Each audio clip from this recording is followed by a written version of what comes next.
nosotros porque la región aparentemente gira hacia la derecha de acuerdo a lo que pasó en Bolivia con Rodrigo Paz y lo que puede pasar con Katz en Chile si es que en la segunda vuelta gana la derecha. ¿Es así? ¿Qué tal? ¿Qué tal? Bueno, hay un panorama mixto porque hubo elecciones en dos lugares en América Latina el fin de semana, en Chile, donde claramente hubo un giro hacia la ultraderecha, en este caso.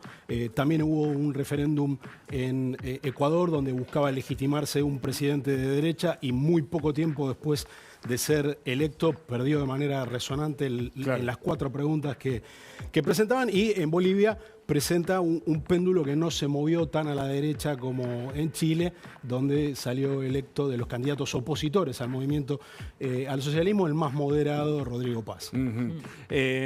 La pregunta está vinculada con la crisis de los oficialismos. En todos lados lo que se nota es que pierde quien administra. Así es. ¿Es la insatisfacción ciudadana? ¿Es la crisis de representatividad? ¿A qué lo...? Bueno, efectivamente ese sí es un encuadramiento que yo creo que es válido para toda la región y prácticamente para todo el mundo.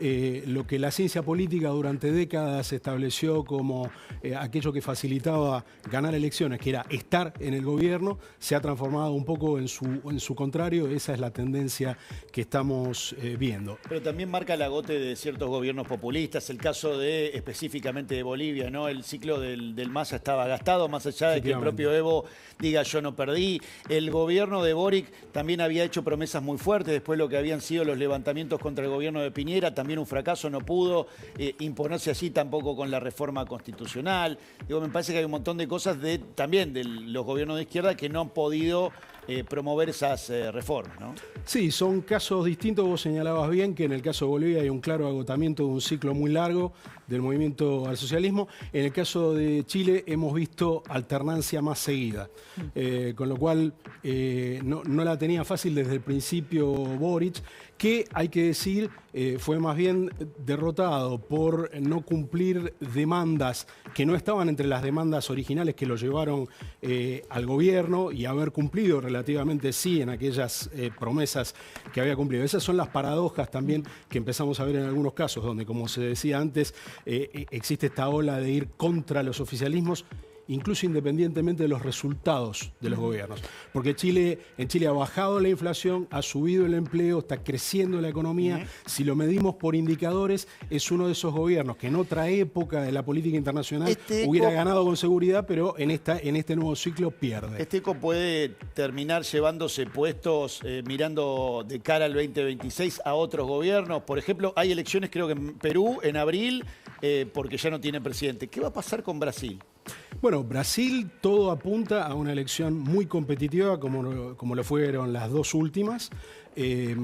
Lula, después de la imposición punitiva de aranceles por Trump, ha tenido una recuperación muy fuerte a nivel de opinión pública, pero la intención de voto por posibles candidatos de la derecha bolsonarista sigue siendo muy alta, así que es una pregunta abierta el resultado de la elección más importante que va a tener la región el año que viene. Y se licúa la figura de Milei, porque claro, antes era para Estados Unidos el candidato a mirar, el presidente a mirar en América Latina. Aparecen otros actores en esto. Milei sigue siendo el presidente de la tercera economía de América Latina. Eso no se lo quita a nadie. Evidentemente, después de México y de Brasil, que son improbables aliados. Efectivamente. Obviamente aparecen otras figuras, pero no creo que haya estrictamente una lógica de competencia. Son perfiles bastante distintos. Si fuera electo quien tiene las condiciones más favorables en Chile, que es José Antonio Kast, pertenece a esta red de la Conferencia de Acción Política Conservadora, igual que Milei, así que efectivamente hay ahí un parecido de familia muy fuerte, pero no creo que esté planteado una competencia entre figuras, e insisto, Argentina sigue siendo la tercera economía de América Latina. Gabriel, y eso no tiene punto de comparación. ¿Y puede ponerse Argentina como faro en la región, como pretende, por ejemplo, Estados Unidos? Estados Unidos hoy está mirando mucho a la región y pretende también que con esta ayuda que se le brindó a la Argentina, bueno, ser de alguna manera el foco que podrían tener otras economías que quieren quizás ese mismo apoyo. Bueno, la verdad que Argentina tiene que resolver problemas económicos graves para recuperar algún liderazgo regional. Me parece que ese es un prerequisito. O sea, puede haber una política de autopromoción personal del presidente muy intensa, puede haber un reconocimiento de ese papel que juega en la extrema derecha global Javier Milei, pero la Argentina se encuentra en condiciones materiales que complican la posibilidad de una proyección de liderazgo como país. Mientras Argentina no recupere el crecimiento económico, no dinamice su economía, va a seguir estando en esta posición un poco mendicante en la que se encuentra en el panorama internacional. Y ahora parece que la rebeldía, las reformas o lo disruptivo viene de la derecha, ya no de la izquierda. ¿De qué estamos hablando? ¿De un nuevo siglo, de una nueva época?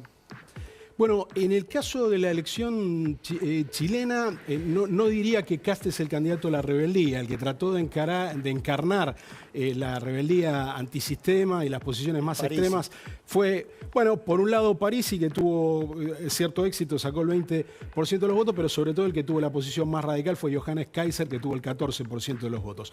Kast es un candidato más convencional, es distinto de otras versiones anteriores de la derecha como Piñera, en el sentido que Piñera fue un hombre que se opuso a la continuidad de Pinochet en el plebiscito de 1988. Kast es un hombre que siempre ha reivindicado a Pinochet. En ese sentido, más bien diríamos que es un hombre del establishment más rancio de Chile y no representa necesariamente una las rebeldía, generaciones ¿no? más jóvenes, ¿viste? Que se encuentran como conectadas con lo que antes era la izquierda y ahora evidentemente no tiene el mismo lugar, ¿no? Tampoco se encuentra ese sesgo joven en el voto de Kast. El voto joven en Chile estuvo bastante repartido, no se puede decir que haya habido una candidatura joven y también depende mucho del país. Bueno, lo vimos en las elecciones en Estados Unidos, que hubo una fuerte ola demócrata. Ahí sí el voto juvenil se inclinó hacia los demócratas, pero son tendencias que no son muy universales y son más bien propias de cada país. Muchas gracias por tu visita.